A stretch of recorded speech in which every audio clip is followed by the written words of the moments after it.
Welcome to everyone. We're thrilled to see you here, especially at the end of the school year and on a school night, and it's a gorgeous day out, so thank you so much for being here. It is Monday, June 10th, 2019. We are at the Nashua High School North Boardroom, and it is 6:43. Right. Oh, 5:43. I'm sorry. I know how to tell time. Okay. All right, so we start our Curriculum and Evaluation Committee meetings with, roll call, sorry. I'm just so excited to get to the kids. I forgot. Okay, Mrs. Porter, I'm here. Ms. Timmons? Here. Ms. Hohensee? Here. Ms. Oden? Here. We also have Mrs. Raymond. We have Dr. McKinney, Ms. Van Twyver, and did Dawn leave? She's not here. Okay, all right. And Donna. She's here? Yep. Okay. All right, and Dawn Miller. There she is. Okay. All right, very good. Now we can get started. So I would like to welcome Angela Walsh and Megan Durden. They are the lead art coordinators, and we have in our packet a brochure for the Rotary Common, the gallery at the wall, and you have a great presentation for us and kids along, so I'll turn it over to you. Thank you.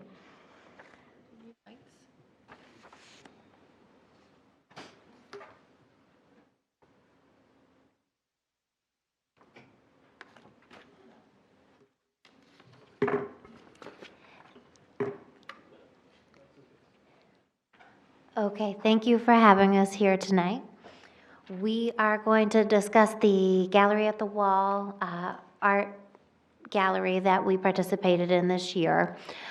This year's theme was Together We Rise, and all of our K through 12 students participated in this project.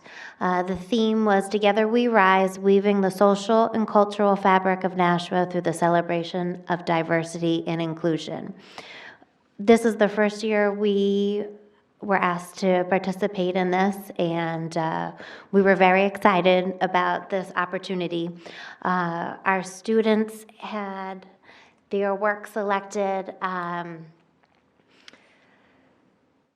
by submitting their work for this theme. We had mixed media, we had collage, we had photography, printmaking. Kindergarten through 12th grade participated. We had over 350 artworks that were submitted. A selection committee narrowed it down to 70 pieces and 16 honorable mentions that were on display at the Nashua Telegraph in the whole month of May. The artwork was all scanned and transformed into a G-clay print, and the student work that was selected is on display in an outdoor gallery at Rotary Common for 2 whole years. So I don't know if any of you guys remember what Rotary Common used to look like. There were some grocery carts and overgrown grass, and this whole project really made this park a place where people will want to visit. The artwork you can see on the top here, this was the first artist that had his artwork displayed there. His name was Yusuf Aboudi, and his photographs were the first installation of the project. Going forward, every 2 years, it was important to Yusuf that the work would be student artwork and that it would always be up on display. And now we have brought with us a couple of students to read their artist statements. So I'm going to hand the mic over to Kieran from New Sorrels, and this is his piece.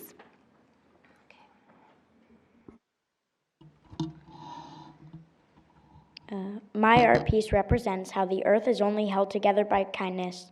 You may have noticed that some color is in a different shape from the outline. This is to show that you're not always who you may appear as. The biggest time this happens is on the earth, as the outline shows joined hands, but the color creates land and water. I made the sky behind to show that there is diversity everywhere, as no two stars are alike. The two men of different races are symbolizing that you need each other and people are always there. Bravo.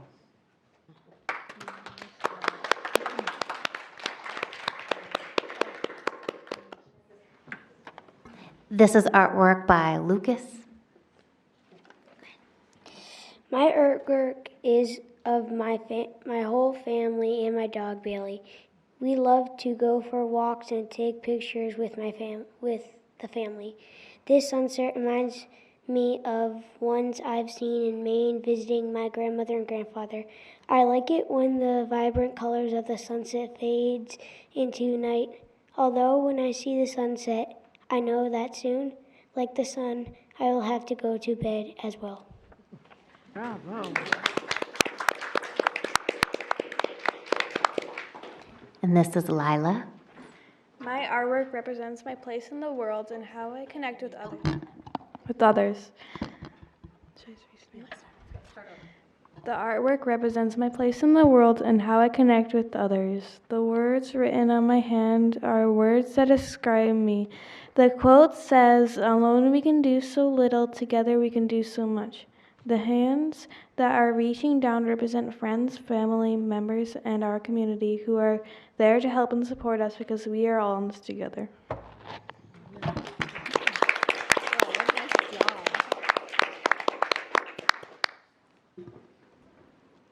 Hi, I'm Angela Walsh. I work with Megan on the committee, and I'm here to introduce the two high school students. They are both seniors that are going to speak about their piece as well. Hi, I'm Patrick. This piece is meant to invoke the feeling of discovery. Just like most cultures, on the surface it can look like a mess. However, when you take a closer look, it can create a beautiful picture. Everyone will notice something different about this piece first. It might be the hand in the center, it might be the city down below, it might be the crystals in the top corner, or the cubes in the other corner, or any of the other segments.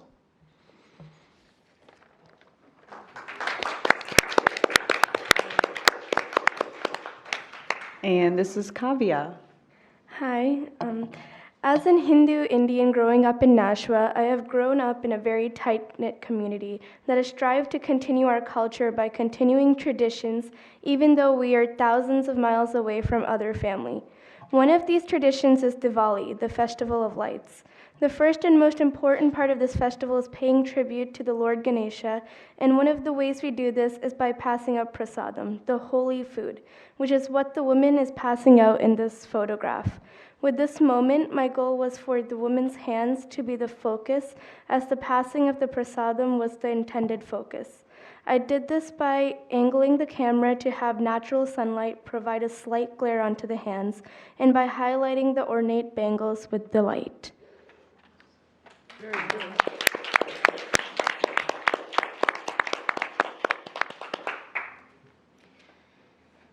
And to close, we just have a couple of additional images to share with you, elementary, middle school, and high school pieces, as well as the last two panels, or all 12 panels displayed. Oh, peace. Cool.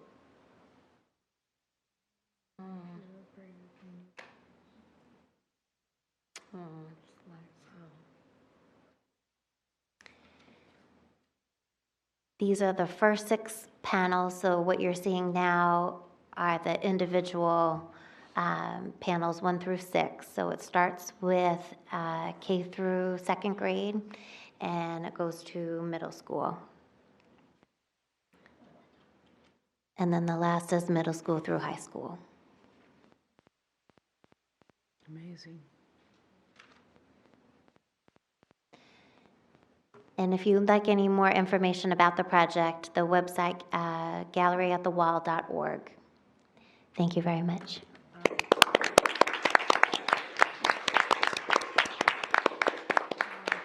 Thank you so much. This is so uplifting, and what a wonderful way to end the school year by looking at this. Thank you so much. And again, thank you to all the adults who brought kids today, and thank you to the kids. I know that you've had a long day at school, some of you field day today, and you even came out, so thank you very much.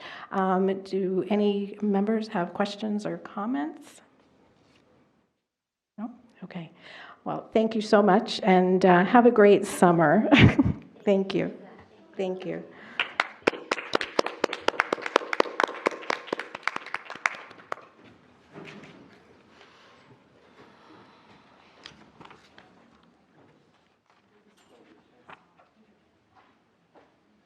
Okay, thank you for a little transition there for our guests to leave.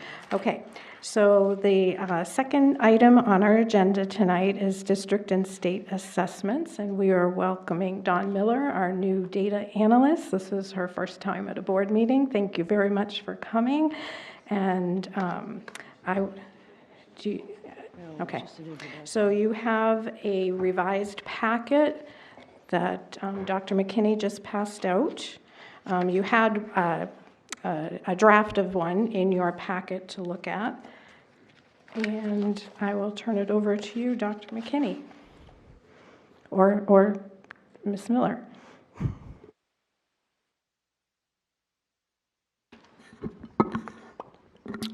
So we included in this presentation is updated results for iReady performance and performance for the SAS, the New Hampshire State Assessment System.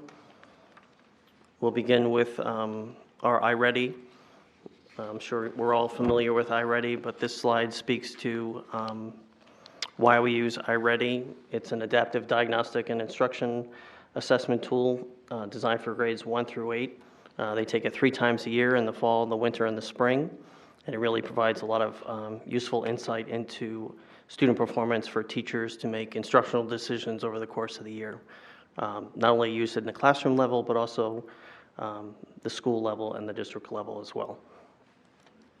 So what we have here is the iReady placement. Can we ask questions on each side, or should we? I think would you prefer to hold questions until the end? So if you don't mind taking a note, and we'll come back at the end. Thank you. Thank you. So what we have here is the iReady placement tiers. The way how they do it, every grade has 3 tiers. So the kids will take a test at the beginning of the school year, and based on their performance, they're placed either in tier 1, on or above level, or tier 2, 1 grade level below, or tier 3, 2 or more grade levels below. And then, as Dr. McKinney stated, I'll go back. The test is administered 3 times a year, fall, winter, and spring. So in the fall is the first diagnostic. This year it happened September. It was from September the 10th for a month, and then in the winter it was in January for a month, and is ongoing now. The window is open until the 14th of this month, so the kids are still doing their 3rd end-of-year diagnostic for iReady. Now, the point of this model is it enables us to have an idea of the growth in context of grade level proficiency. And so the ultimate goal is for us to get all the kids at tier 1. All right, so as we go through some of the data, we're going to be looking at seeing if tier 2 and tier 3 decreases and if tier 1 increases. So now we're going to look at ELA. At the elementary level, here we see in the fall, let's look at grade 1. In the fall, grade 1, we see that 14% of the kids placed at tier 1 after the fall diagnostic, 73% placed at tier 2. Now, in the beginning of the school year, it's okay if they're in tier 2 because they just came out of kindergarten, they're going into grade 1. Same as for a grade 4 student, they're at the beginning of grade 4, so them being 1 grade level below grade 3 is okay. We want to measure their performance and their growth throughout the year. So I pulled the data year to date. So far, if you look at grade 1, we have 54% of the students are now at tier 1, and 45% at tier 2, and 1% at tier 3. So the good news is, across the board, we're seeing that tier 2 and tier 3 are decreasing, which is what we want, and tier 1, the green, is increasing consistently across all the grades in elementary. All right? Now we look at middle school. In middle school, we are observing growth as well, but if you notice, it's at a smaller rate. This speaks to the complexity of the standards as the students move to higher grades, right? So there is growth, but it's not as high. The rate is not as high as you would find in kindergarten. If I go back to the first slide, we see that it's rapid growth because it's easier protocols. So the kids can catch up much faster. At the middle school level, though, there are more subsets within the standards that they have to master. So you find that growth is at a smaller rate. But if you look across the board, from fall to year to date, there is growth across the board. Let's look at math. We're observing the same thing for math. At the elementary level, the kids, tremendous growth. We see an increase across every grade between fall and year to date. We're seeing that tier 1 increases. Looking at grade 1, in the fall, 10% of the kids were at tier 1, but we see them, 50% of them are actually ending up improving their placement by the year to date up to 50%. And we notice the same kind of growth at the middle school level. There is growth, but it's at a smaller rate. This again speaks to the complexity of the standards at the higher grades.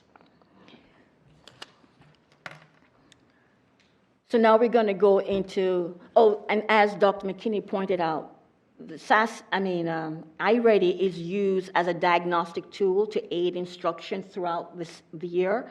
Now we're moving into SAS, which is a summative assessment. At the end of the year, how have the kids met standards? Question? Do we want to take the iReady questions now, or do you want? Okay, let's do that. Okay, all right, thank you. Okay, Ms. Van Twyver. Yeah, I appreciate doing this because I would forget. Okay. I have two questions on the first slide where you talk about iReady.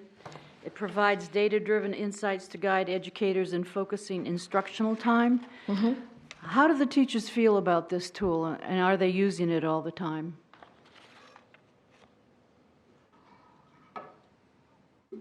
I do think the teachers value the tool. I do think they're using it. I think the feedback we've been getting from across the district through a number of sources, including the strategic plan, is trying to come to a balance between instructional time and assessment time. And they just feel, for some students, it's a lot of testing. So we're looking and reevaluating the number of assessments that we give over the course of time. But from grades 1 through 8, I think they do believe that this is a valuable tool at this time.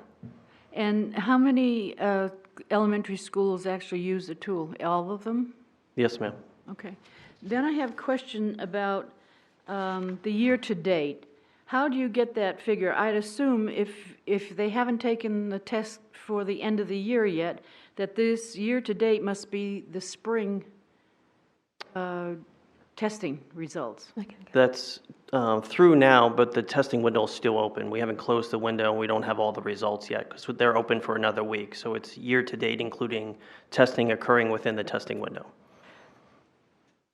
I didn't quite understand that. Is it an average of fall, spring, and what we have so far? No, what the year-to-date does, it gives an analysis of the state of students' placement up until the day when I pulled the data. Because the window is currently open, all the kids who have already completed iReady, their data was included. Those who have... Yours could change quite a bit. No, we had about 100 kids left to take it, if I remember the numbers correctly. So by... it closed on the 14th. Closes on the 14th? Yes. And what about the middle of the year rates? This covers it. That's why it's year-to-date. It gives... They cover it. Did you take the fall, the spring, and those that have already taken it and average it? Is that yes, what you that did? is the design of the tool. It has an option year-to-date. And so you can, if I wanted to look at the diagnostic that happened in the winter, I could have selected that and just gotten from the fall to the winter. But the option year-to-date actually covers all that and gives a summary of status thus far. It's a feature of the tool. I mean, I would have liked to have seen the end of the year compared to fall to show me how the improvement went. I'm not so sure I understand that averaging all three of those test scores. I have to think about that, I guess. Right. So we'll be providing more information in the fall because you're right, the window's still open, so it's not closed. So the same for some of the SAS data. Some of that has to go through review and benchmarking over the summer, so the scores won't be finalized to the fall. So we can have that data back to you in the fall. Mrs. Raymond? I'm still confused. So, to me, when I saw year-to-date, I thought that was the scores that we have so far from the spring tests. It is. So it's just not showing the winter test? It's everything. Because to me, you take it in the spring, in the fall, and everybody gets a score. And then you take it in the winter, and everybody gets a score, and so you see the change. And then you take it in the spring, and there should be a third score. I don't want the average. I want to know where they are fall versus today.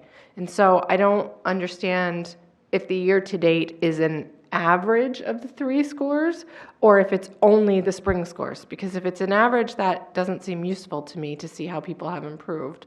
But if it's just the spring scores minus those 100 or so kids, that seems useful for me to say that, yes, we have some improvement in some areas and less improvement in others or whatever. Well, let me explain. This is the placement tiers, right? So they come up with a placement table every school year. And based on that, this is telling you the placement improvement of the kids. So if a child started at tier 1 in the fall, and when they took the end of year exam before the window closes, that year to date, their improvement of their place improvement is 49. So a child, who was in tier 2 in the fall, let's say they completed the test 2 weeks ago, the end of year test 2 weeks ago, then their placement improved to the green, and they're now 49%. This is showing you the percentage of kids whose placement improved. Okay, so this isn't necessarily the test scores themselves. No. This is telling us how many students right now are in the green at or above grade level versus the yellow, as opposed to at the beginning of the year. Correct. And so, just so that I have a complete understanding here. So, we're looking at grade 6. So, at the beginning of the year, that's for the grade level standards for the end of the year for grade 6. And then now, so at the beginning of grade 6, we had 30% of the kids who were 2 grade levels below the end of the grade 6, right? And now we have 21% who are 2 grade levels below the end of the year for grade 6. I'm trying to understand this because my kids are in elementary school. At the beginning of the year, when they took the first diagnostic, 29% of them were placed in tier 3. Okay, so Year to date, when they pull the year to date numbers, it's saying in that particular cohort at the end of the year, because these students have already completed, of the lot that have already completed the test, 21% of them moved out of tier 3 and are either in tier 2 or tier 1. So this is showing you the movement of the child through the tiers.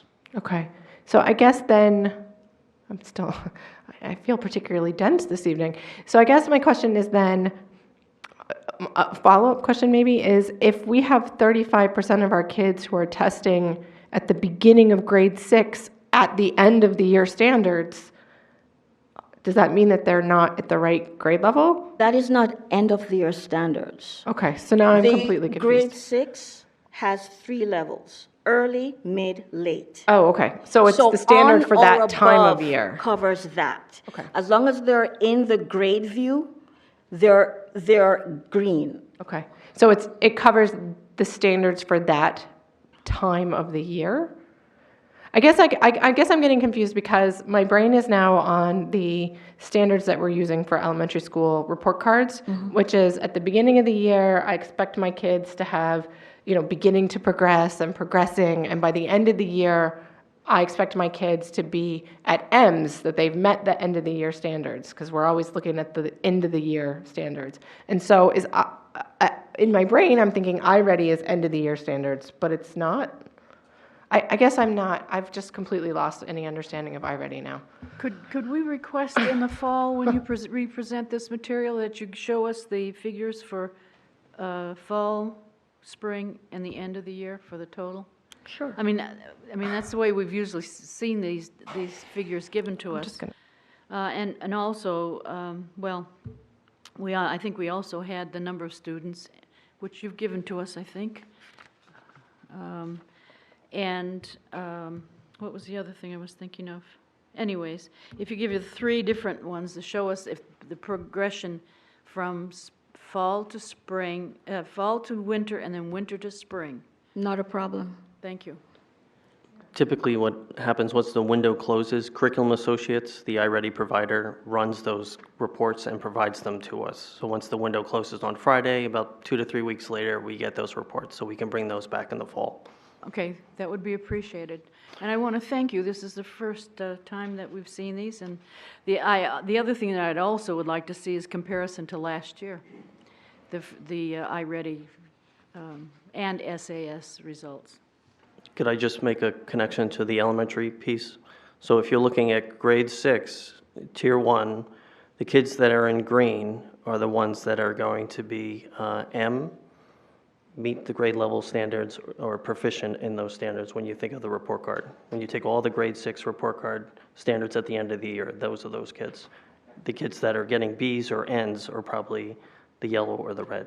Right, so I guess for me, when I look at this, when I see the fall, I wouldn't expect that we would have a third of our kids already being proficient at the level that they're in. Like that they've already, like to me, if 35% of our kids at grade 6 are meeting the end of the grade standards, then why aren't they in grade 7 at that point? Like I would expect a higher level of kids to be in the yellow because they've just completed grade 5, so they would be at grade 5 level standard, not grade 6, and then it would turn green. So I think I need to look at this data again in the fall and think about it more because I'm not understanding it. The other piece that this is math, so you could have a student who's a high flyer and does really well in math, but then would need areas of improvement in reading. So they might be in a higher placement in math or accelerated and doing really well if they're a high flyer, but this is only indicating the levels of achievement in math by itself. Right. I have another question about when you test in the fall, is it only tested on those standards that should be taught in that period? And then when you move to winter, you're only tested on those standards? Or is it variable for each one of these periods? So it's adaptive and a diagnostic. So it is taking all of the end-of-year grade level standards and giving kids questions to see where they fall. Some may be, below first grade, or they could be into second grade, but they keep moving that target up and down until they feel the program feels like it's nailed where that student performance is. Yeah, thank you, Dr. McKinney. I forgot about the being adaptive. Ms. O'Hensey? Thank you. There was one other thing that I think we were asking for was, and maybe not on the screen, but we wanted to see school-by-school reports. Last year you had those reports and we never got them. I'm just hoping that you'll make those available to the board this year. Later in the presentation, we'll be talking about school-level analysis. Well, like, SAS? Or all? I don't see it in any of these, but I want to know each, there's 12 different elementary, 3 middle schools. You want to see the breakout of each individual school. That's in here? No, it's not. I didn't say it was in here. I said when we get to that slide, we'll be speaking to school and district analysis. Okay, I guess I'll wait. Okay.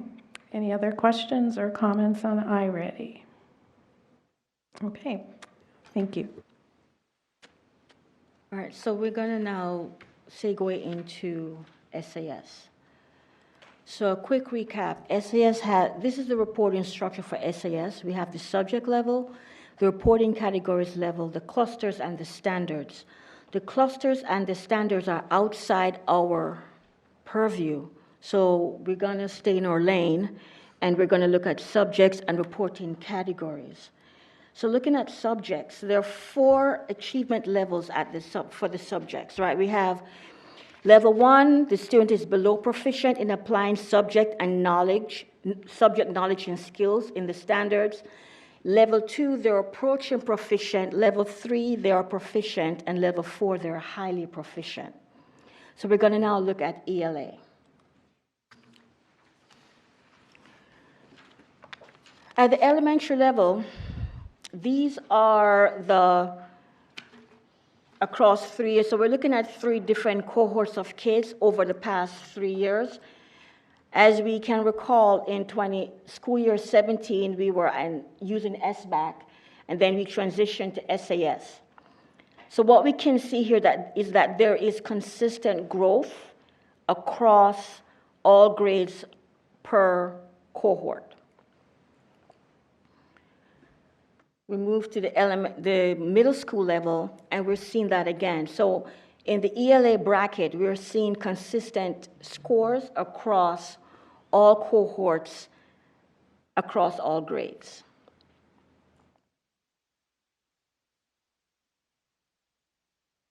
Now, this is a little bit much, so what I did, I created a slide that will allow us to follow a particular cohort through the 3 years. So here again, I'll restate that here for SY17, SY18, and SY19 per grade, we're seeing a different cohort. Now, when we skip to the next slide, we can follow a particular cohort through the different years. So let's do that now. Looking at grade 3, this particular cohort, there were 883 students, and 47% of them were proficient. Now, proficient, I'm combining the kids who were highly proficient and proficient, right? So I added L3 and L4.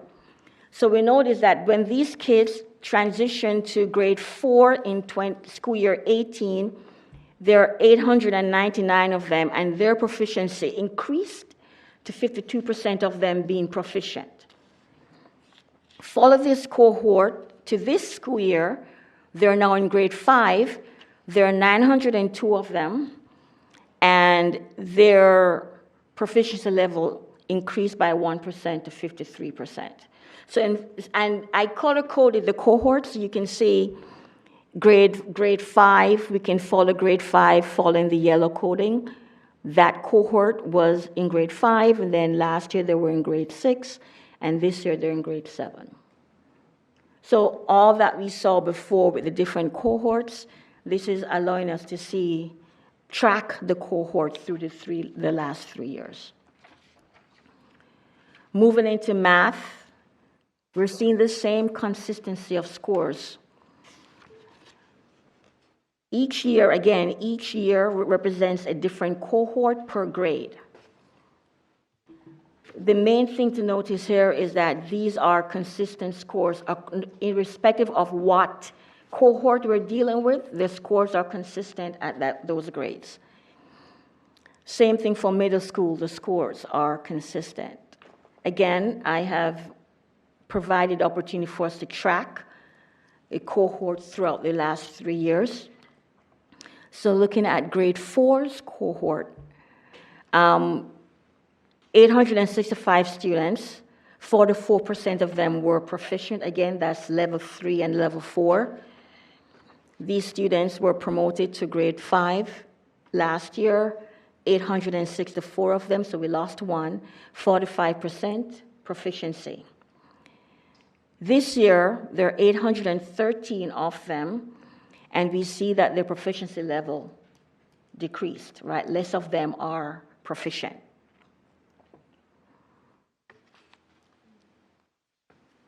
Do we want to stop and ask for subjects or keep going to reporting? Yeah, we can stop now. Okay, so on the slides presented for SAS, are there any questions or comments? Ms. Van Twyver? Yeah, I have a question on the SAS math grades 3 through 8. I don't know, that might be the one. Yep.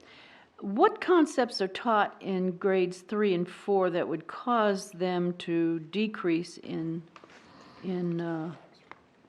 Well, even grade 5, I guess it's a big drop in proficiency between 2018 and 2019 years. What concepts are taught that might be so difficult for them to get across, or?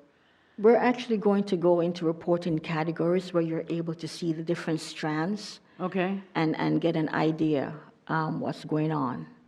okay. I mean, these scores, still half of our students are not doing as well as they should be, both from iReady and from the SAS results here. So I'm hoping that the strategic plan will be addressing that. Should I continue? Yes. All right, so now we're going into the second level of the reporting structure, reporting categories. You with me? They're looking at me. All right, reporting categories. Okay.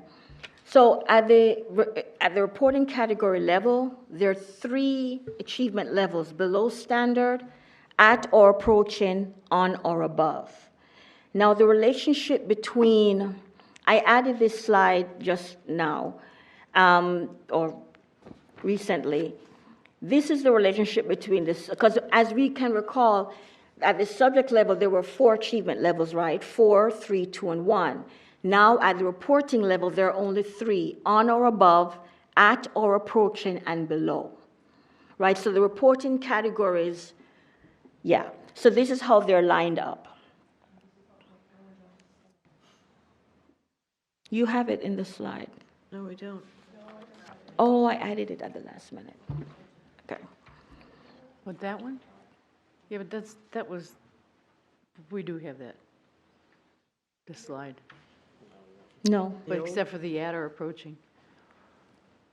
Yeah, this is where I'm Others. comparing the achievement levels for the 2 categories we're addressing. The subject level, the 2 levels we're addressing, the subject level and the category, reporting categories level. Can I ask a clarifying? So they're combining the 2 and the level 2 and 3, and level 2 is we're not quite there, and level 3 is you've hit it. So it seems to me that it will be difficult to tease out how many of our students have hit it for level 3 versus or close with level 2. Yeah, I would have grouped it at or above. And so this is what the state does? The state does that? They group it this way? Yeah, we don't have a lot of options. This is what the state gives us. So while we've given them feedback on what would be useful for us in reporting, this is the way it's been the last 2 years since it came over from SBAC to 2 years of SAS. Okay. Approaching is, could be anything from way down to level 1 to maybe mid-level 2, maybe at the top of mid-level 3, but. Right. Well, I guess it sounds like they've made it into a kind of a bell curve situation where you've got your high achievers and you've got your people who are below, and then you got kind of the middle. Okay, interesting.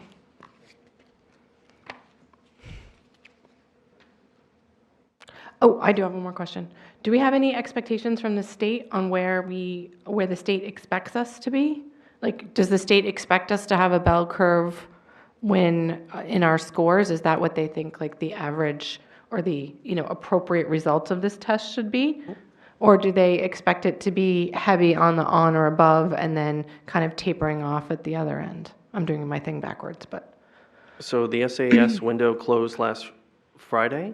So there is some parts of this that are automatically scored. There's the writing piece that does have some AI scoring, as well as some teacher validation scoring. So then once the scores are set, come the fall, they do produce like a district average and a state average that we have points of comparison to.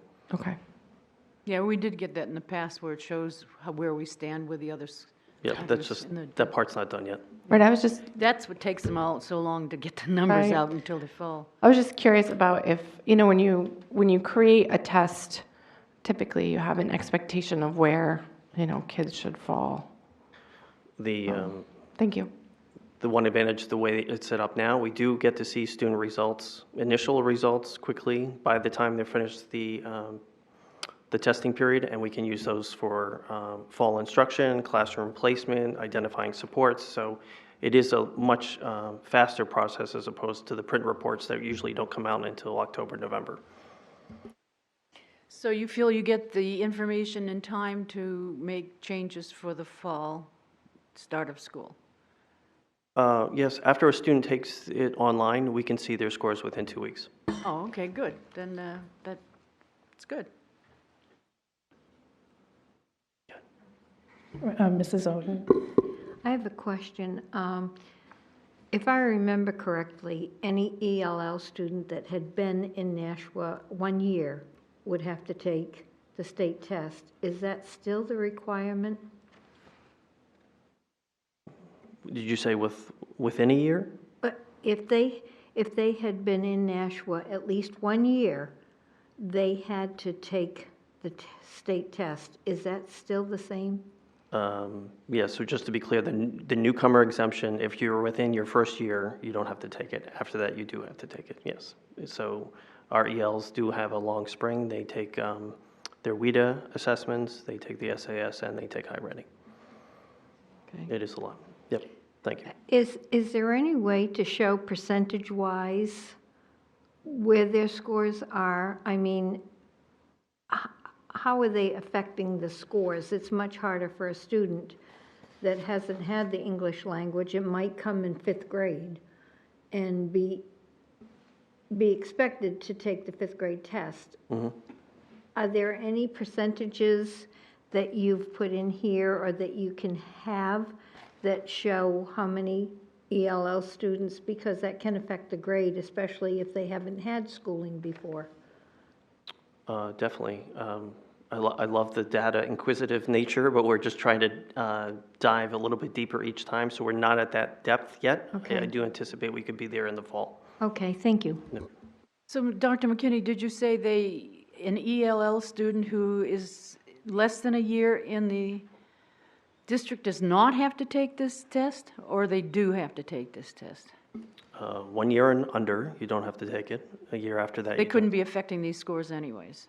Well, it depends on the numbers, but the challenge here is there's really only so many options available for students. You can take the assessment, you certainly can opt out, but after a certain percentage, we take zeros for our scores. So in here, if a large number percentage at a school or in the district opt out, our scores are impacted. Students can, if there's a medical exemption, we have a number of kids who are battling a number of health conditions, there's a large procedure that goes through that.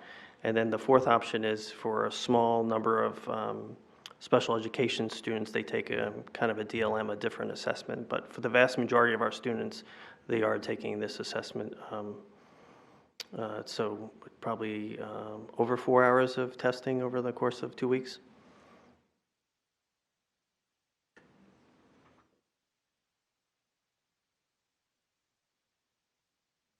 Okay. All right, so now we've stepped into reporting categories. So now we're going to look at the reporting categories for ELA elementary. There are 2 for the elementary level: reading literacy text and reading informational text. What I've done here, it's off the screen. To the left, there are numbers for the year. Do you see that? It kept it. Yeah. All right.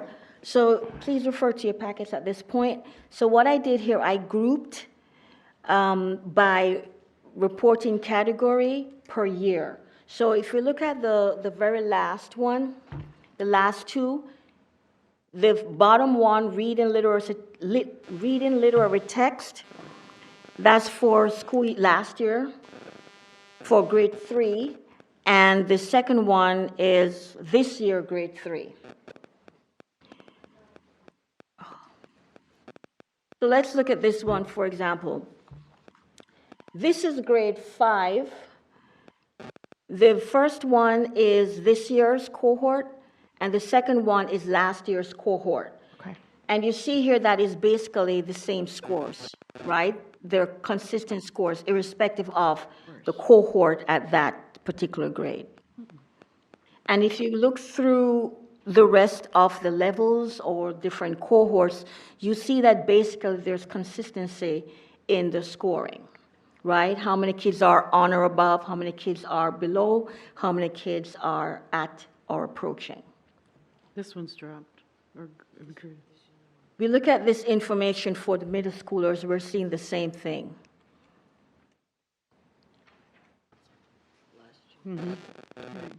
Right. Well, you can just look at these to say that. Say going into math, oh, let me stop here, because math is brutal. For ELA, we just had 2 reporting categories, reading literary text and reading informational text. But for math, we get gray hairs on this, right? Because there are like 5 reporting categories, even 6 in grade 4. So, yeah, we are, fear not, we have figured out a way to present this. So here we have in elementary, if you notice the middle section, my mouse doesn't show, but the middle section that should be at or approaching, most of the kids are in that grouping, right? And we're going to take a look at, we're going to go through and look at a particular cohort so we can all be on the same page. So let's look at grade 7.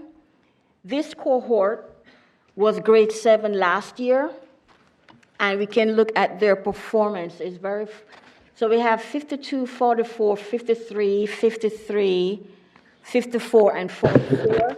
So we see that most of the kids, Broke it, sorry. is everyone at that page now? Okay, so we see here, this grade 7 cohort last year, most of the kids ended up in at or approaching. This year, they're in grade 8. We've noticed that most of them are at below. So what is happening here, right? When they were in grade 7 last year, most of them were at or approaching, which means that they were making progress. And now we're seeing them in grade 8, most of them are below. So what is happening? How could we explain this? It could be a matter of curriculum coverage. It could be a matter of pacing. It could be the assessments themselves. So this is where now we dig deep. Dr. McKinney, his leadership team, the principals, the coaches, the PLCs, the department heads, they then crunch down into the lower levels of the reporting structure. That's the clusters and the standards. And then they can begin to identify what standards really impacted the performance at these levels. All right? So just to remind us again, here's what we're doing here, right? So we are below, at or approaching, on or above. The ultimate goal is for us to move kids from at or above, at or approaching, to on or above, and to remove those kids who are below standards, at or above, at or approaching, or at, or there's so many words, it's a tongue twister, from below standard upward. All right, this is what we're hoping to achieve. So when we look here at this cohort of kids who went from grade 7 last year and they're in grade 8 now, what is happening? All right, what has happened? How can we explain this? And this is where we would dive deeper into the clusters. Any questions? Well, the question is, at what point do we do that research to find out what happened, and when will we know?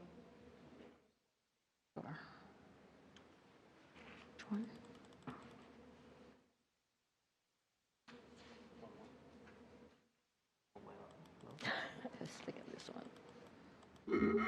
Well, Dawn's this slide here. So we want to get through our analysis all the way down to the bottom right. Our teachers are always asking for the standards that are impacted, because we report out on standards, like in our standards-based report cards. They know those that are in the curriculum we give and the assessments they give. So the next step is to find which clusters and standards are the ones that kids are struggling with. In conversations with the state, they're working to give us more information, like in other state assessments, you usually can see an item analysis, see the questions the kids answered, the ones they got wrong. Is it miscalculation? Or is there verbiage in there that threw off the kids? So that's the journey we're taking over the next couple of months to get down to the standard level. Do you want to go to the last slide? Kathy Wild had that broken out. You want to? Next step. What's available in the ORS versus the other platform? Oh, yes, okay.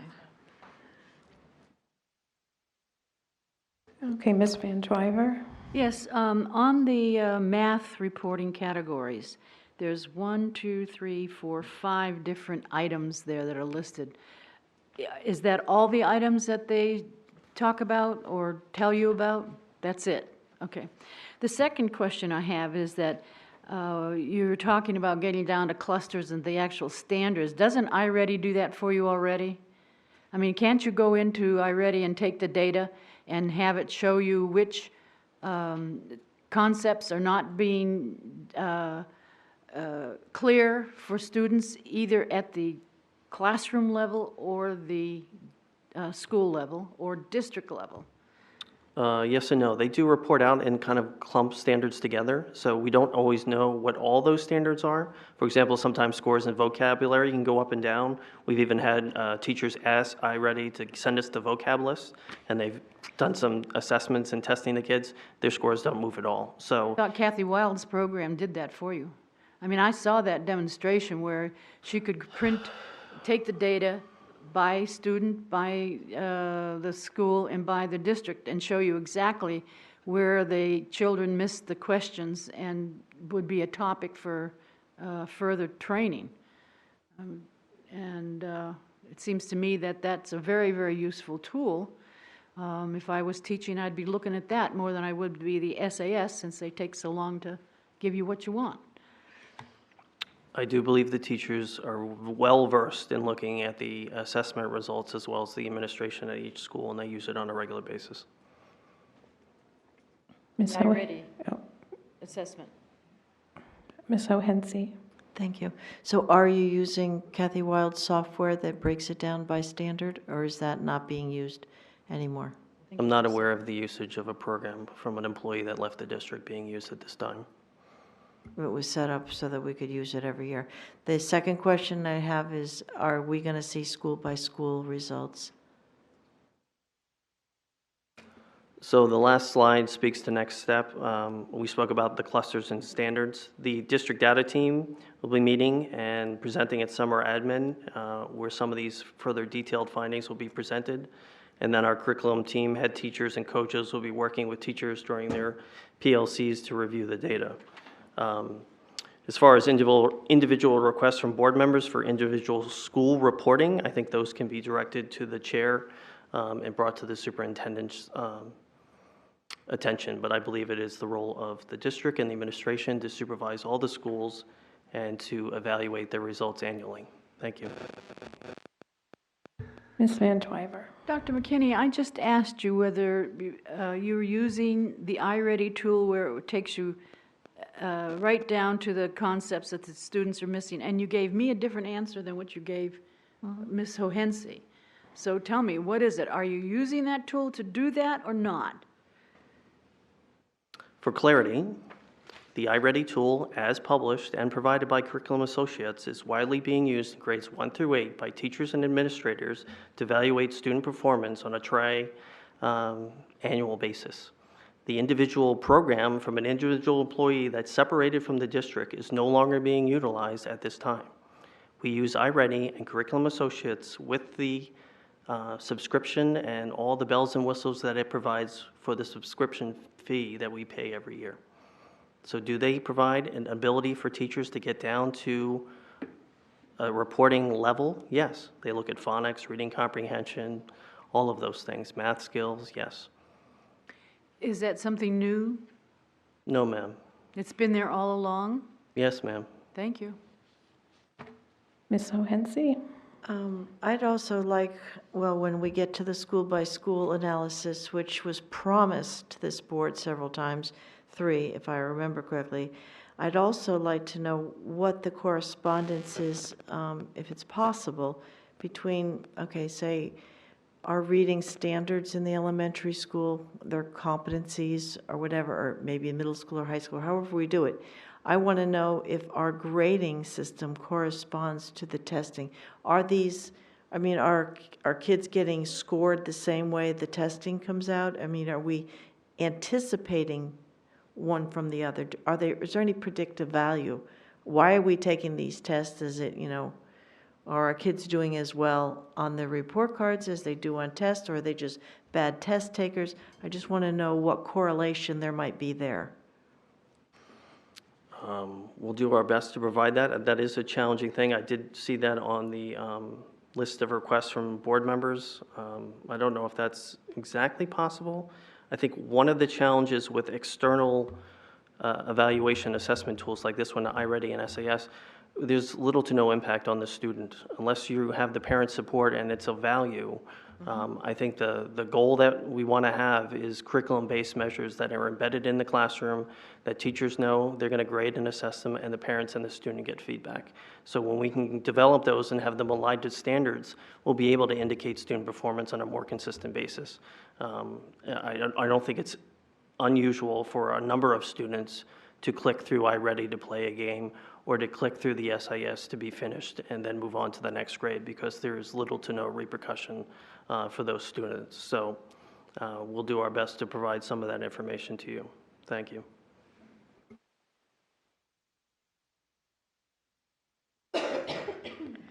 I'm sorry, that made me think of kind of a follow-up question then. If are our teachers, and I'm going to assume that they are, able to tell which students are clicking to be able to modify their teaching?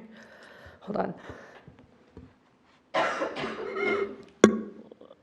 In iReady, if kids are clicking through, they do get this little red hand saying they're taking, they're going too fast. In the SAS, for the modular and the benchmark assessments, they have a better level of analysis, but we don't have that analysis in the overall summative evaluation.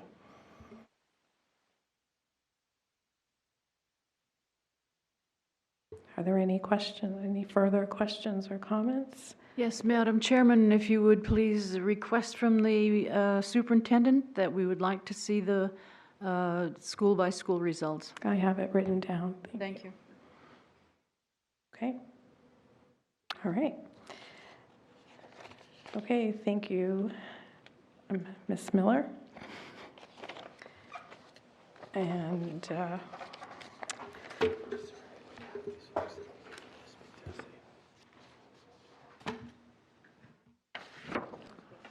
thank you, Dr. Miller. okay, thank you. Okay, so I'm noticing that we have people in our audience who are here to speak, and it's getting late and they have to get to work tomorrow. So with the permission of the committee, I'm going to take some things on the agenda out of order. Okay. Okay. All right, so Dr. McKinney, would you like to take over? Later in the during the curriculum updates part, we'll be talking about social emotional learning, and we have some SEL ambassadors that I'd like to just invite to say a few words before too much time goes by. So we have Chaz Miller, the principal of Ledge Street School, and two of our fabulous guidance counselors, Deb Desolitz and Gabe Ariano. Would any of you like to speak to the importance of SEL at this time, or do you want to hang tight?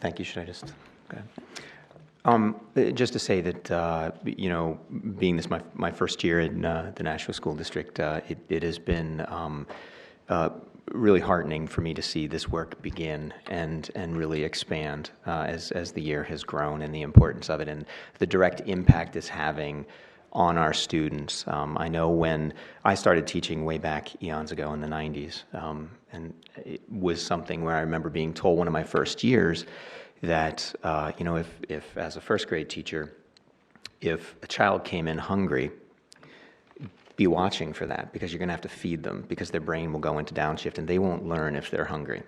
And so I often think back to that, because I think the 2019 version of that is, if a student comes in to my school and there is the night before they've witnessed emotional abuse or physical abuse, or they had to sleep in a bed with 4 other children and they didn't get sleep.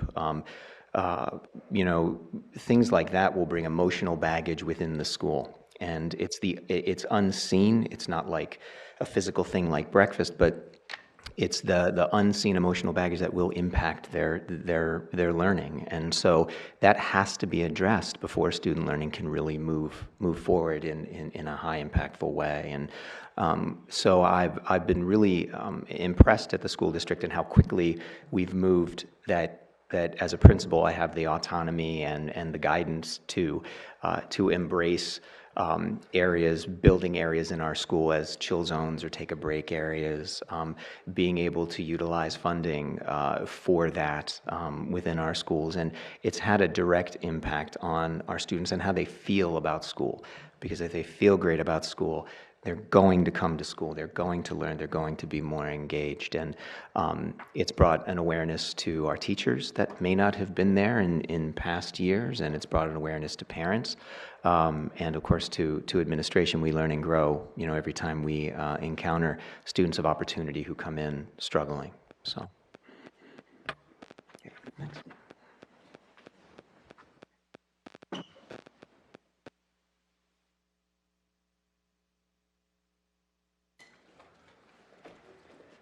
I'll just be real quick. I just came from the gym and asked to stop by here for this meeting. So as a guidance counselor, obviously social emotional stuff is near and dear to my heart.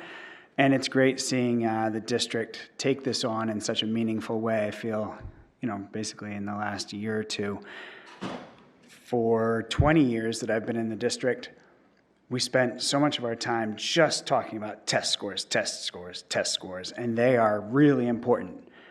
But it definitely takes more than just the guidance counselors to help the whole child, because we are educating the whole child.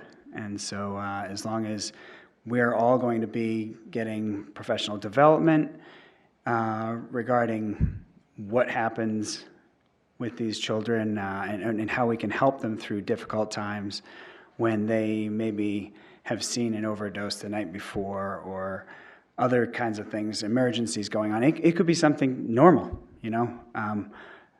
Mom has a seizure, and that could have happened 20 years ago or today, but they come into class and then we expect them to take their tests or do the math that we want them to focus on, and if we don't have an idea what to do other than send them to the principal's office when they're misbehaving or send them to the guidance counselor, then we're definitely missing the boat. So I just definitely strongly support anything we can do to educate all of the players involved. And really, it's everybody. It's not just the educators. It's, cafeteria staff and everybody. Because if they show up, and they could be riding high with a great teacher, and then, somebody screams at them, "Get your lunch!" That can turn them like that, and then they're going to come back to class and they're not going to be able to focus as well as they otherwise could. So when we all pull together and we recognize that students have a lot of emotional needs, then everybody will do better. Thank you.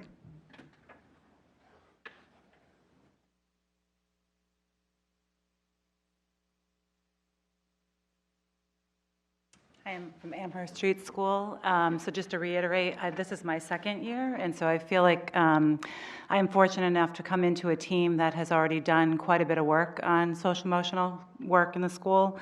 Our school was involved in a grant with Ceresc for the last 4 or 5 years, and so I feel like I was able to step in with a lot of systems really strongly in place. We have a pretty high-need school.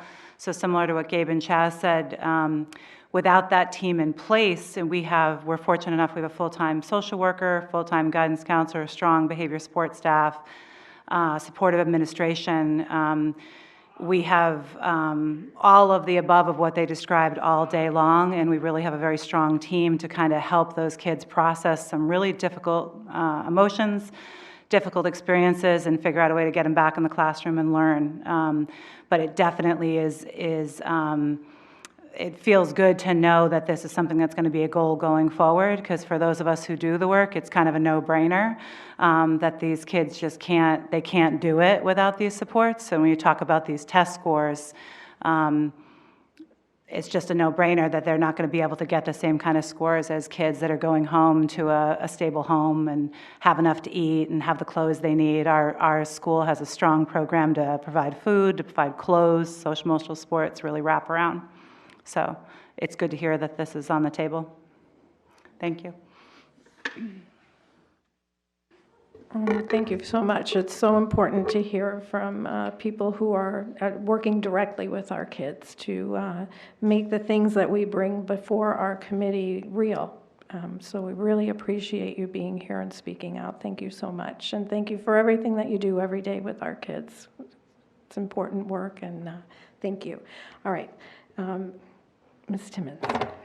Yes, I'd like to thank you also. I want to give you a little story. It's not just the food, it's other things that may make that child not want to come to school that day. As a matter of fact, it's been a couple of days that I had to pick up one of my grandkids because they simply did not want to go to school that day or to take something to school that they shouldn't. So I would go pick them up for their parents, and then I would say, let me see what you have. And it's a little toy that they want to bring in school, knowing that that toy shouldn't be in school. So I would take that toy, still in my car to the day, but they would sit with me the whole day. They was not able to go to school. They was emotionally charged. And if you do not take care of the entire child, the whole child, regardless of what the situation may be, you lose that child.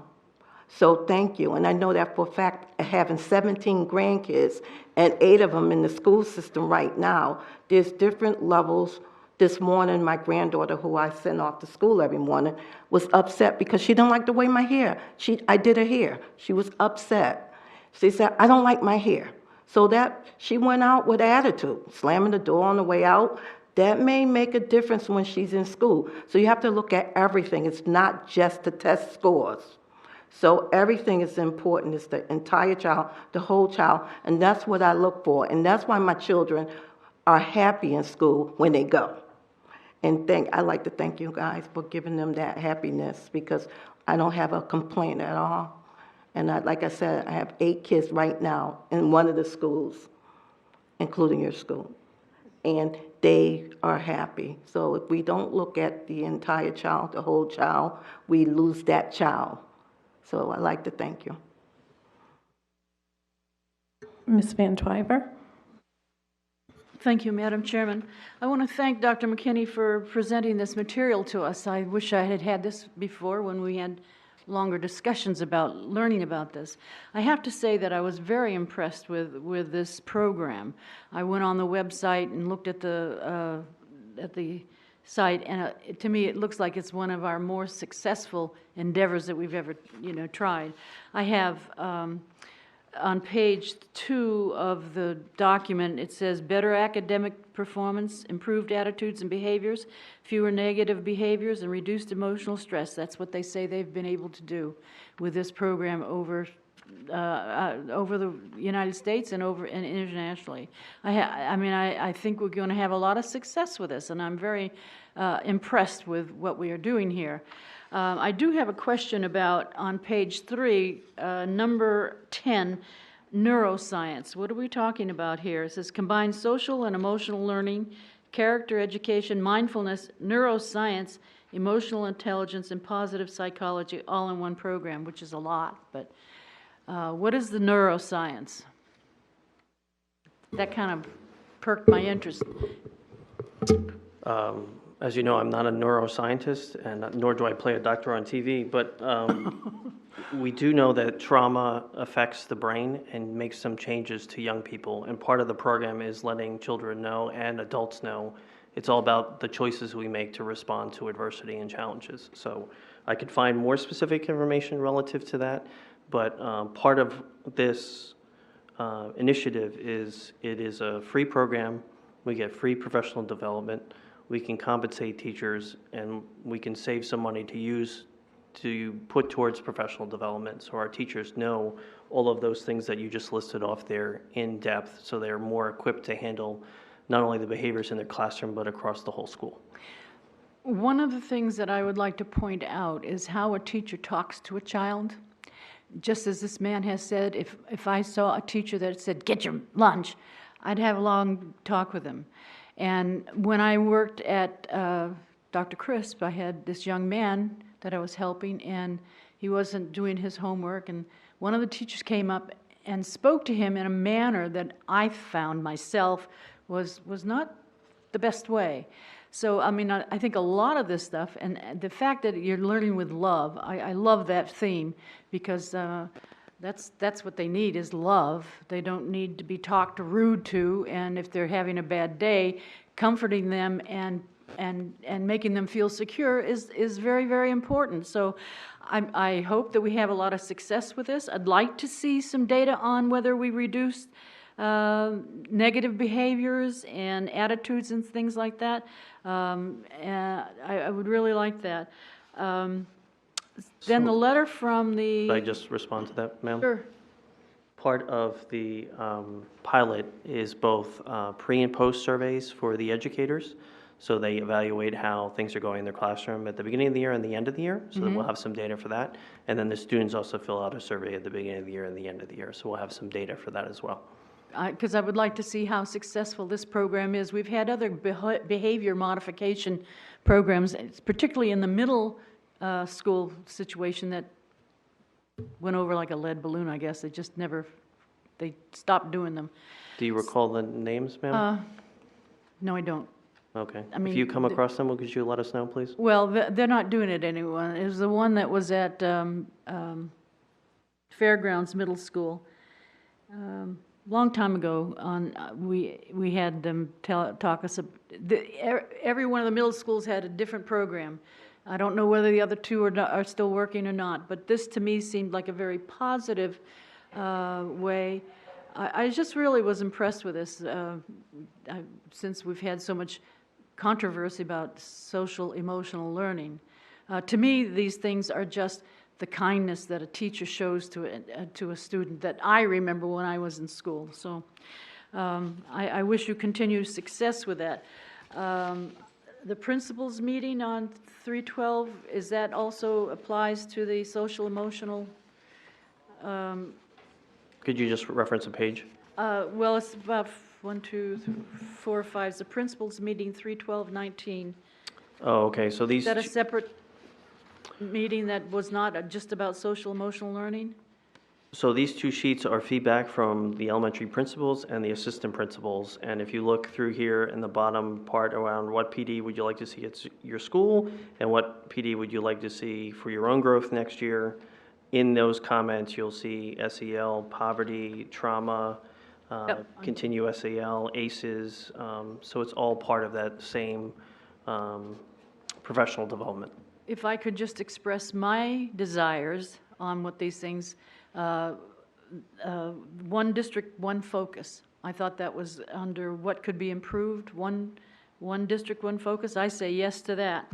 We seem to have too many fractions in this, particularly in the elementary schools, I think. Of course, what professional development would you like to see for your school next year? Working with data. I would be surprised if anyone thought that was a surprise coming from me. What professional development would you like for your own professional growth? The trauma and teacher investigation, I thought were very, in my estimation, some of the important things.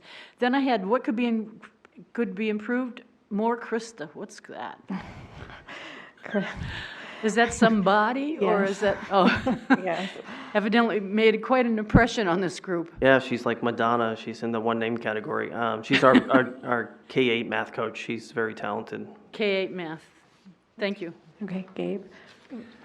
I just want to take a second to clarify that the lunch people at my school are amazing. I shouldn't have used that as an example. I usually use myself. If kids came in off the bus and I stand out front and I greet them to school every day, if I screamed at them about running into school, because they do every day, then I'm going to set up their day wrong.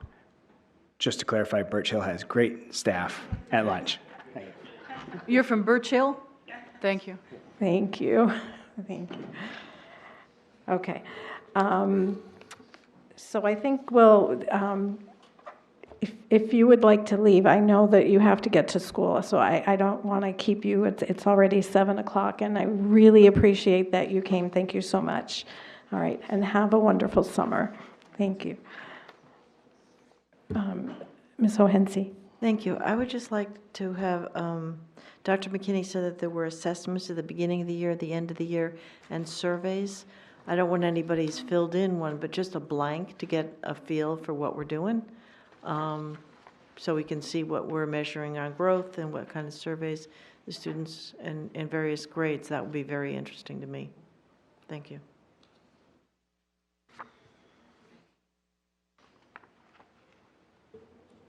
Okay, I'm just writing everything down. Okay, so we're going to go back to our agenda order now that everybody else is gone. So I'll leave Dr. McKinney to speak to TDEC updates. So we refer to that as TDEC. TDEC is the Teacher Development and Evaluation Committee. They're a subgroup of the Professional Development Master Plan Group. In front of you, you have 2 rubrics to review. So these are the evaluation rubrics that administrators use to evaluate teacher performance over the course of the year.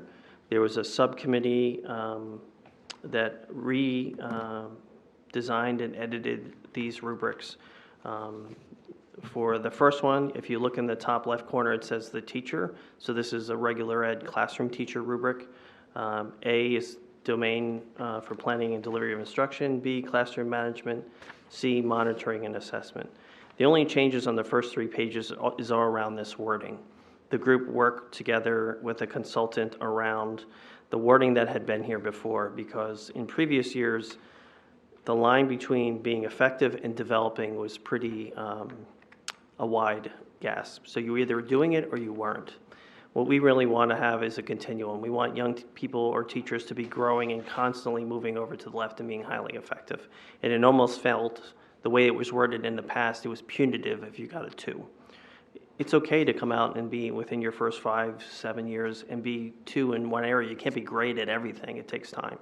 So that's the main changes that are happening here on the first 3 pages. The only other change in this section is bringing back the professionalism section that had been here before. Previously, it was called professional responsibilities, and it looks something like this one. But the challenge that we had before was you either came to work or you didn't come to work. So you were 4 or 1. We didn't have a way of evaluating some of the things in between. So a subgroup worked really hard in terms of meeting the needs for something that had the continuum from 1 to 4 and came to consensus around 5 categories: openness, leadership, collaboration, and growth. These are the things that we want all teachers and basically our students to demonstrate. So that's the changes that are summed up just for this teacher rubric here. Do you want me to stay with that one before I go to the other one? Yeah, well, this will apply to both of them, I think. This, just for me to understand that this is applied to all teachers and every year, or, because I thought some teachers, if you've reached a level of certain number of years in the district, you didn't get evaluated every year, but every 3 years or something like that? That's correct. Okay, so on those 3, on your 3rd year, you would be using this rubric. And if you're within your first 5 years, you'd be using this rubric. Okay. Okay, thank you. But this would be the main evaluation tool, regardless. Yep. I thought that this was quite detailed. I've seen this before. We've talked about it before, and I assume that a principal evaluating a teacher probably wouldn't respond to all these things in an evaluation. Maybe, I don't know. It seems to me like it's a lot to think about when you're evaluating somebody. So if you were to, just for an example, use a first-year teacher, first year to the district, they would do 6 mini observations. Yep. And Using some of this or all some of it? this language and be trying to capture as much information from here as well as a formal observation. So the goal is over the course of the year that you have enough information that you can comment on all these areas. So if you take the whole year view, then yes. But if you went in for 15, 20 minutes, you're not going to check all these boxes. So a principal might go in and do the first 3 things in one mini evaluation, and then the next 3 in the next? Possibly, yep. Possibly, or some kind of mix of that sort of thing? Yep. Thank you. And then so that's rubric number 1. And rubric number 2 is a subgroup of special education teachers worked a number of times and met to refine the special education teacher rubric. They worked on the wording. There was both some special ed administrators there, special ed teachers and administrators refining this, and they have done the same thing and tailoring it more towards special ed as opposed to the general teacher rubric. And then as well for them, they also have a professionalism section that's more designed towards special education in terms of record keeping and some of the things they do there. So this is their rubric that they worked on over the course of this year.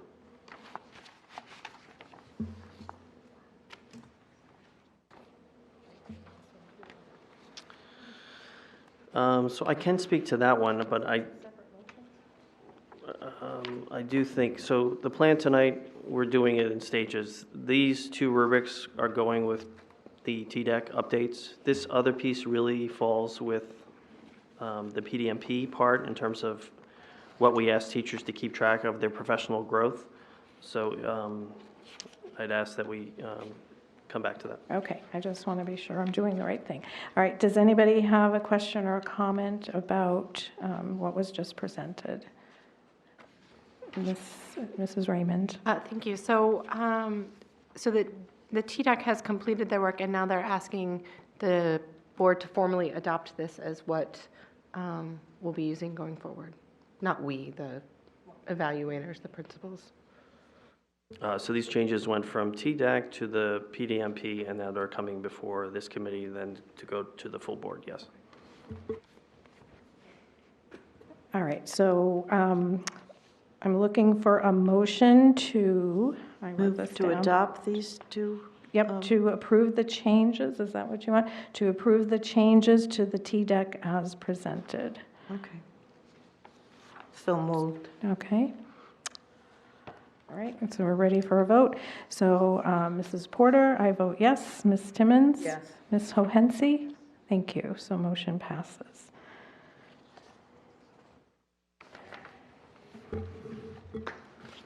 Okay. Next, included in your packet is a number of curriculum updates to inform the board of ongoing curriculum and professional development. We're going to bring that back when we do PDMP. That's okay.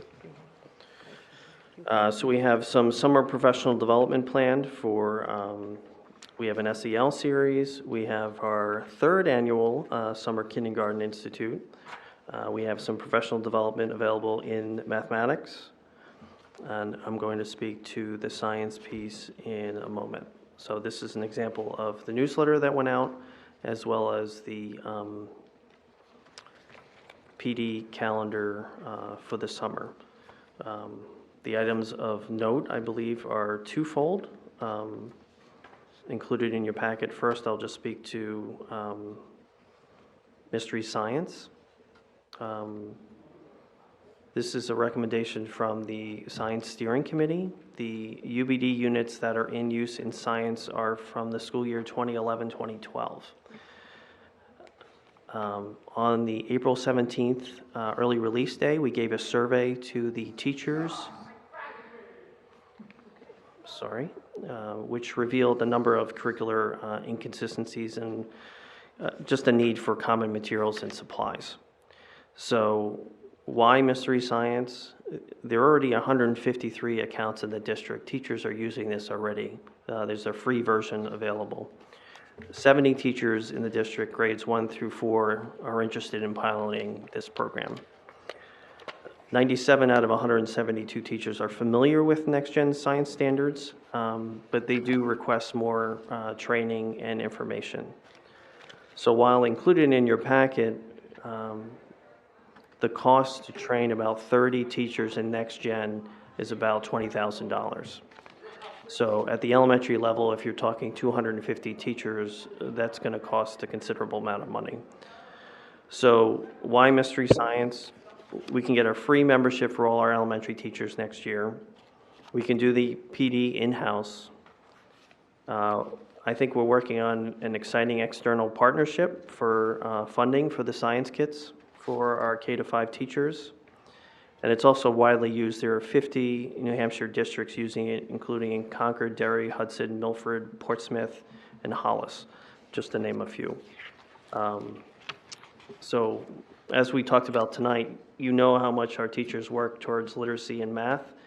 This resource is minimal prep. It's open and go, engaging videos. There's this gentleman called Doug who presents these scenarios for kids. They also have an opportunity to write to Doug, and every once in a while he answers their questions. It's multilingual. The worksheets and assessments are available in Spanish, as well as some of the videos. And it's next-gen aligned. So if you look through the kindergarten example materials I gave you, you could see some of the things that Dr. Janicek talked about when she was here in terms of scientific and engineering practices, cross-cutting concepts, disciplinary core ideas. This is one of those resources that I think teachers have been starving for, that it's easy, ready to use. We can provide them with the materials, and we really just need an opportunity to make everything equitable again, because the stuff that's been in circulation since 2011, the kits need replacement, some of the materials need. And the kids absolutely love the kind of open-ended, inquisitive nature of these, of, where do animals live and how can you find animals in the woods and how do animals make their home in the forest. So that's the kind of the why behind Mystery Science. Ms. Van Dwyver. Dr. McKinney, when I read through this, I was so excited. I wanted to go to some of these mysteries sessions. I think this is dynamite. Why do woodpeckers pick? I'd like to know that too, because I got a hole in my house from a woodpecker. So I think this is an excellent, it looks like it's an excellent tool, but you say there's no cost to us at all? What's the cost going to be eventually? Or so as a budget manager, I am looking at the numbers, so it will cost us nothing next year. The first year costs are about $5,000, and the second year costs are only about $10,000. So for this, it's very manageable within our budget. We're not talking hundreds of thousands of dollars, and we can invest in the professional development for our teachers. But that's for all grade levels, right? Not just kindergarten? K through 5. K through 5. Yep. I'll have them get back to you about the woodpeckers. Well, maybe I can come watch. Okay, any other questions or comments? Okay, so I guess we're looking for a motion for the Mystery Science pilot for the 2019-2020 school year. So moved. Okay. Second. Okay, thank you. All right, so Mrs. Porter votes yes. Ms. Timmons? Yes. Ms. Hohensie? Yes. Motion carries. Thank you. Ms. Van Twyver? I just have one comment. The Curriculum Chronicle that you talked about, does that come out quarterly or whatever? Because I found I'm very encouraged by the amount of information that we got tonight. I really am. And I know I've complained about it before, not getting to know. But to me, this was dynamite to let me know what's going on in the district during the summer. And if it appears more than once a year, I'd like to see it. The elementary version goes out every month. Every month? Yes, I'll add you to our subscriber list. You can do it electronically. Yeah. Yes, and it's been in our packets, and you expanded it to middle and high school. So, excellent. Okay, next pilot. As the folks spoke tonight, on April 17th, we had an SEL night, and the feedback from that night and the surveys from the educators were for more information on social emotional learning. So why this program? It's similar to Mystery Science in that it's a free program. We can do free professional development. We can compensate our teachers to attend the professional development. It was created by educators for educators. We already have 25 teachers signed up in June and 22 teachers signed up in August. We do have some grant money that we're going to be using to form an SEL district team that's going to meet monthly and use some of the funds for professional development and consultation to build trauma-responsive schools. Some of that will be developing building and district supports to manage and handle behavior, as well as ongoing consult with specialists like our guidance counselors, our school psychologists, and so forth. So that's the why behind this SEL. Okay, Ms. One Timmons. question, would it be, can it be open to board members if they choose to go? Say, what's the question? The classes in August, you got them set up for August, right? Oh, one in June and one in August. Yes. Board members would like to sit in? I mean, I would, I'm not speaking I think we can for all arrange that, board yep. members. Oh, Ms. Van Twyver. Did we talk about professional learning to improve student understanding of mathematics yet? I might have missed it, but I do have a question about that. At the very small print at the top of the page, it says there's no cost to your teachers or your district. Teachers will be paid a $1,000 stipend at the completion of a 10-day course.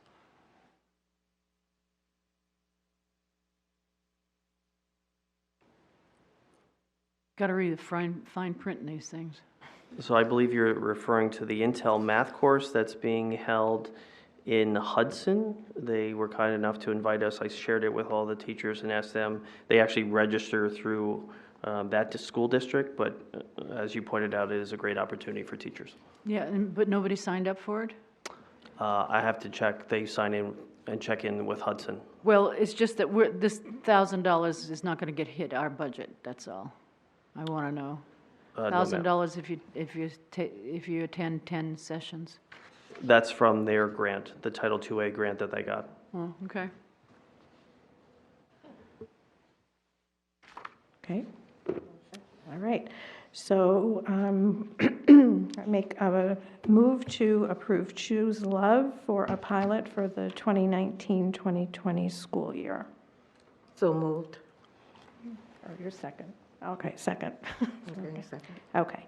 All right, so we're on the motion. Mrs. Porter votes yes. Ms. Timmons? Yes. Ms. Hohensie? No. Okay. 2-0. 2-1, sorry, thank you. Takes a village, okay.